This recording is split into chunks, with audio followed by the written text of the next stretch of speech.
The fragrance industry has been lying to you for decades. A $200 bottle, a celebrity's face on the ad, a fancy bottle that weighs more than the juice inside. That's what they're selling. Not quality, not rarity, not some alchemical secret only luxury houses possess. Marketing. Pure, expensive, deliberate marketing designed to make you feel like the scent on your skin is proof of something. Proof of taste. Proof of status. Proof that you made the right choice. But here's what the industry doesn't want you figuring out. 5 brands, all under $50, are currently producing fragrances that would fool a perfume counter salesperson. Real complexity, real longevity, real ingredients. And none of them need a celebrity endorsement to smell like $200 on your skin. Today, we investigated 5 of those brands. By the end, you'll know exactly which ONEs are worth your money and which designer bottles on your shelf you've been paying a luxury tax on for no reason. Coming in at number 5, Zara. Yes, the fast fashion retailer. The same place you bought that jacket you've worn 3 times. Zara has quietly built a fragrance line that fragrance communities have been losing their minds over. And the brand's own perfumers aren't amateurs. They're trained in the same houses producing designer releases. Red Temptation is the one that broke the internet. Specifically, it broke TikTok when fragrance enthusiasts started comparing it directly to Baccarat Rouge 540, a bottle that retails for over $250. The comparison held up. Warm amber, jasmine, that distinctive sweet, almost sticky quality that makes Baccarat Rouge identifiable from across a room. Red Temptation captures it. Not a rough sketch of it. A genuinely close, genuinely wearable version. For under $25, Zara charges you $25 for something you'd be proud to wear to a dinner where someone asks what you're wearing. What's actually in it? That's the question the luxury houses don't want asked. Because the answer is similar things. Synthetic ambergris, jasmine molecules, woody base notes constructed from modern aroma chemicals that cost fractions of what rare naturals cost, but perform at comparable levels. The dirty secret of the fragrance industry is that high-quality synthetics have closed the gap. Dramatically.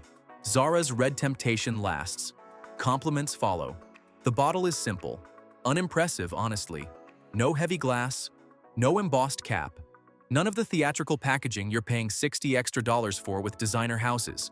Just the juice. And the juice is the point, isn't it? At number 4, Dossier. This brand doesn't hide what it's doing. That's the thing. Dossier openly tells you which luxury fragrance inspired each of their scents. Right there on the label. Inspired by this. Compared to that, no legal gray area, no vague implication.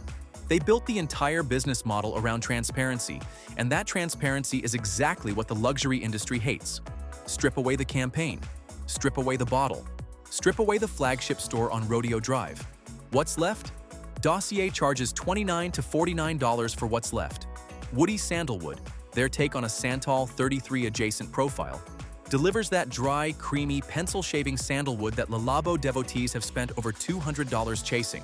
Clean ingredients, strong projection, longevity that holds through an entire workday without a reapplication. For anyone who assumed the Labo price tag was paying for the scent itself, Dossier is an uncomfortable answer to that assumption. The next brand built its reputation in a completely different part of the world. Number 3. Rehab.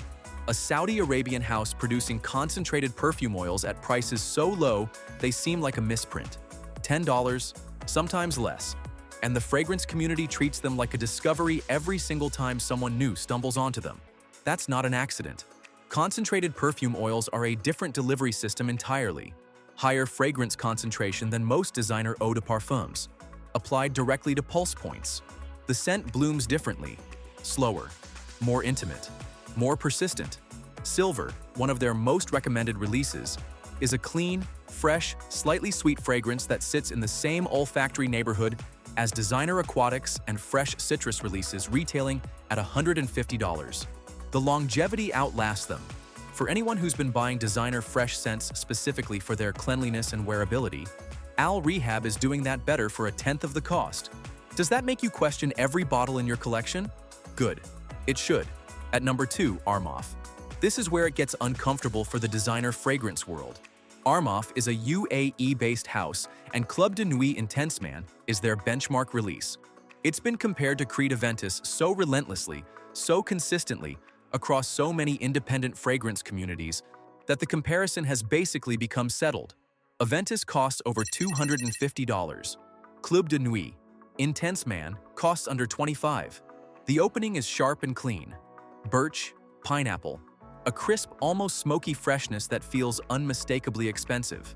Then it dries down into ambergris and patchouli, musk and vanilla, warm and lingering and genuinely complex in a way that takes time to unfold.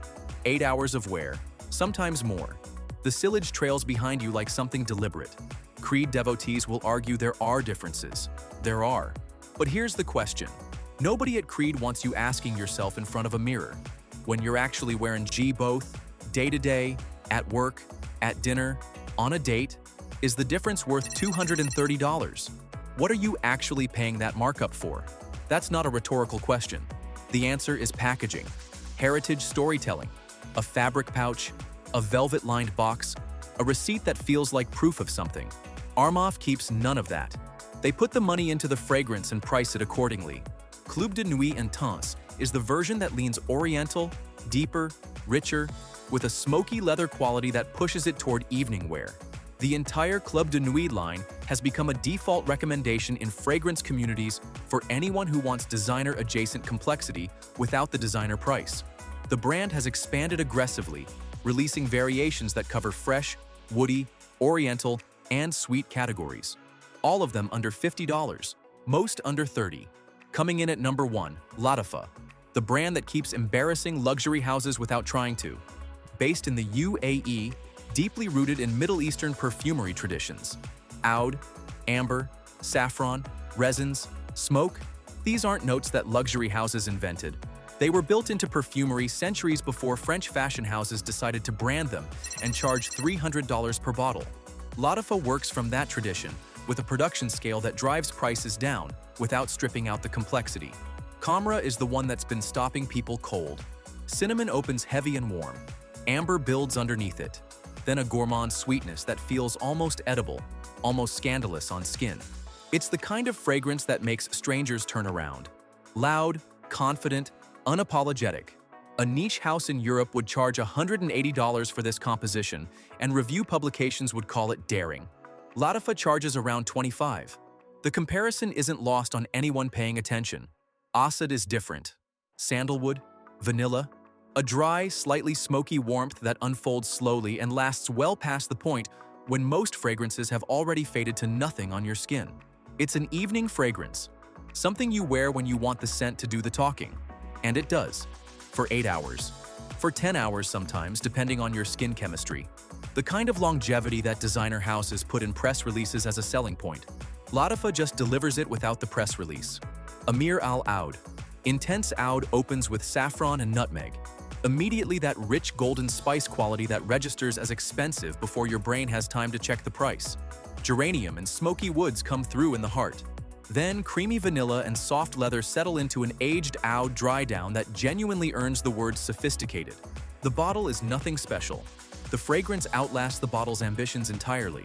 Here's what the luxury industry is banking on: that you won't compare, that the price tag will feel like a conclusion, that the glossy ad will do enough work to justify the $300 receipt sitting in your bag. And for years it worked.